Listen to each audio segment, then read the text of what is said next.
तो बेटा English grammar का हमारा टॉपिक है लेटर राइटिंग। क्या लेटर राइटिंग?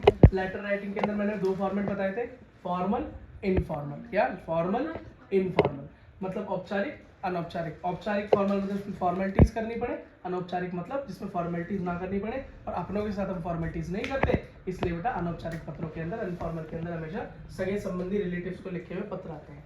बेटा इस विद्यालय के लिए टू द स्कूल वाले हम कर चुके हैं, वीडियो देख लें। आज हम करने जा रहे हैं शिकायती पत्र मतलब कंप्लेंट लेटर। क्या? Complaint letter. कंप्लेंट लेटर का फॉर्मेट क्या होता है ये देख लो बेटा। फॉर्मेट क्या होता है? सबसे पहले आप लिखोगे फेवर में मतलब टू द। अब अधिकारी मतलब जो भी ऑफिसर है, जो भी ऑफिसर है। मान लो आपने बिजली विभाग को लिखा मतलब इलेक्ट्रिसिटी डिपार्टमेंट को लिखा, या वाटर डिपार्टमेंट को लिखा, या म्युनिसिपल डिपार्टमेंट को लिखा। म्युनिसिपल डिपार्टमेंट क्या होता है? सफाई, इसको एमसीडी बोलते हैं। ठीक है, उसको लिखा तो आप उनके ऑफिसर को लिखोगे, टू दी ऑफिसर या ऑफ दिस डिपार्टमेंट, जो भी डिपार्टमेंट है। मान लो आप एमसीडी को लिख रहे हैं, एमसी डी क्यों लगाया मैंने यहाँ पे? क्योंकि म्युनिसिपल कॉर्पोरेशन दिल्ली, दिल्ली की बात कर रहे हैं। डी अगर किसी और शहर की होती तो एमसी कुछ और होती है ना, कुछ और होती, किसी जगह की कुछ और होती है ना, जैसे गाजियाबाद की कुछ और है, दिल्ली की कुछ और है। उसके बाद विभाग मतलब किस डिपार्टमेंट में आपने बात की है, तो मैंने मान लिया एमसीडी डिपार्टमेंट, एमसीडी डिपार्टमेंट। ठीक है, सफाई विभाग लिख सकते हो। ठीक है, अगला शहर का नाम, जहां से भी आप हो। मैं तो दिल्ली का हूं तो मैं दिल्ली लिखूंगा, आप जहाँ के हो वहां का नाम लिख देना। या आपको जो भी टॉपिक पे दे रखा हो, क्या पता टॉपिक में दे रखा हो, आप जी इस शहर के अंदर ये दिक्कत है, आप ये लेटर लिखो। विषय मतलब टॉपिक। टॉपिक कैसा होना चाहिए भाई? शॉर्ट होना चाहिए, शॉर्ट होना चाहिए। बहुत ज्यादा लंबी कहानी नहीं लिखनी, शॉर्ट होना चाहिए। जैसे कि मान लो मेरे को किसी ने बोला या मेरे को एक ऑप्शन दिया हुआ है कि भैया आप एक कंप्लेंट लेटर लिखिए, किसके लिए? अपने अपने सफाई विभाग में लिखिए या पानी विभाग में लिखिए, वाटर डिपार्टमेंट के अंदर लिखिए क्या कि पानी की शॉर्टेज हो रही है। क्या हो रही है? पानी की शॉर्टेज हो रही है जी, एक हफ्ते से बड़ी परेशानी हो रही है पीने के पानी की। तो उसका टॉपिक क्या लिखोगे कि आप उसका टॉपिक लिखोगे because due to the shortage of, या फॉर द रिकवरी ऑफ, या फॉर द करेक्शन ऑफ, या फॉर द चुप हो जाओ। ठीक है, फॉर द कंप्लेंट ऑफ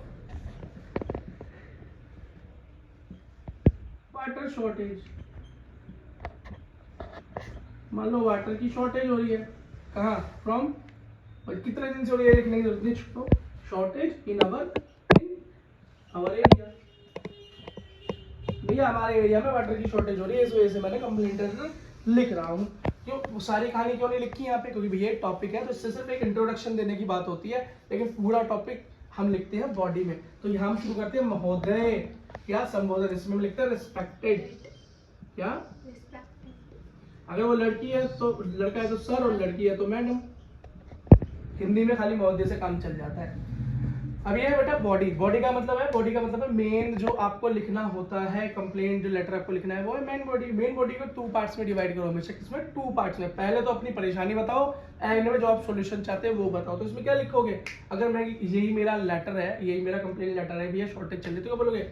महोदय, रिस्पेक्टेड सर या madam, I beg to say that from last 7 days, ठीक है, पिछले 7 दिनों से, ठीक है, क्या है? हाँ, कि from last 7 days in our area water is not coming on time. क्या पानी अपने समय पर नहीं आता नहीं आ रहा है, ठीक है। एंड ड्यू टू दिस, उसकी वजह से क्या हो रहा है? उसकी वजह से due to this we are facing problems, हमको बड़ी परेशानी झेलनी पड़ रही है। ठीक, अच्छा क्यों? Because water is very important, किसके लिए?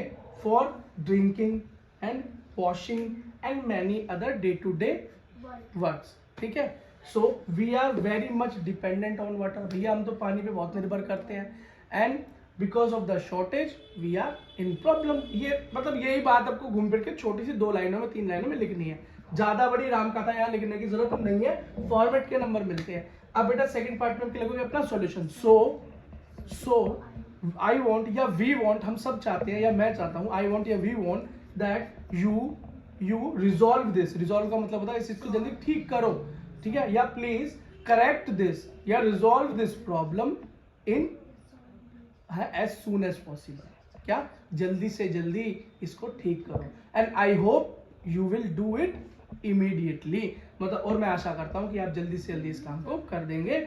उसके बाद हम सीधा बेटा ये अपनी बातें लिखकर 2 लाइनों में, ज़्यादा से ज़्यादा नहीं, छोटे से छोटा लिखकर लिखेंगे धन्यवाद, मतलब थैंक यू, क्या thank you.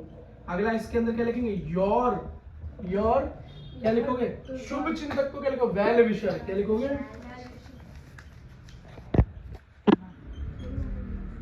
Your well wisher. कौन, नेम, योर नेम, जो भी नाम लिखना हो बेटा लिख देना, अपना असली नाम मत लिखना, अगर टॉपिक में रखा तो अच्छी बात है। एंड में एड्रेस, क्या, और बेटा एड्रेस का फॉर्मेट मैंने आपको ये बता दिया। एड्रेस के फॉर्मेट में सबसे पहले मकान नंबर, फिर उसके बाद आपका हाउस नंबर के बाद गली नंबर मतलब स्ट्रीट नंबर, उसके बाद आपका एरिया, आप किस एरिया में रहते हैं, अगर किसी गांव में रहते हैं एरिया के बाद तो उस गांव का नाम लिखें या डिस्ट्रिक्ट का नाम लिखें, और सीधा अपने शहर का नाम लिख दें।